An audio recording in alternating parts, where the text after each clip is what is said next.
الا عندكم الفلفله حمراء اجي نوجد معاكم معجون ديال الفلفل كيجي رائع وكيهنيكم في بزاف ديال الحوايج.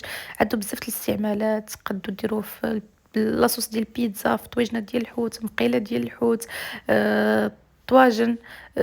مهم كينفع بزاف. كناخذ الفلفله من بعد ما كنغسلها مزيان وكنشفها، كنقسمها على نصف، كنحيد ليها ضروري داك الزريعه اللي الوسط، و كنديرها في لاطا اللي ديجا فرشت ليها ورق الطبخ. كنرش عليها زيت زيتون وكندخلها الفران اللي كيكون ديجا سخون حتى غير كتشد شويه في راسها، وكدير هذيك القشره باش تجيكم سهله باش تحيدوها. صافي من بعد ما بردات ليا كنحيد هذيك القشره الفوقانيه، وضروري ما كتصفيوها لان كيكون فيها الماء، وكم ملي كديروها تنشف فوق من العافيه دغيا كتنشف ليكم. فوالا شوفوا شحال ديال الماء اللي خرجات. كناخذ ميكسور وكنطحنها. انا هنا استعملت 3 كيلو ديال الفلفله حمراء. كنستمر حتى كنسالي الكميه كامله اللي عندي. كندير عليها زيت زيتون، شويه ديال القزبر وشويه ديال الملح. القزبر كيبقى اختياري، الا ما بغيتوش ما ديروش. كنديرها على النار وانا كنحرك فيها باش ما تلصقش ليا من التحت.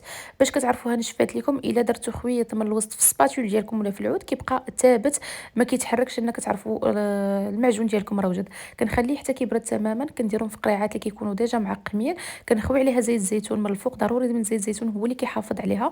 يمكن ليها تبقى لكم حتى العام. غير هو الا استعملتوا القرعه ديروها في الثلاجه حتى تساليو القرعه الاولانيه وبداو القرعه الثانيه. غتنفعكم بزاف.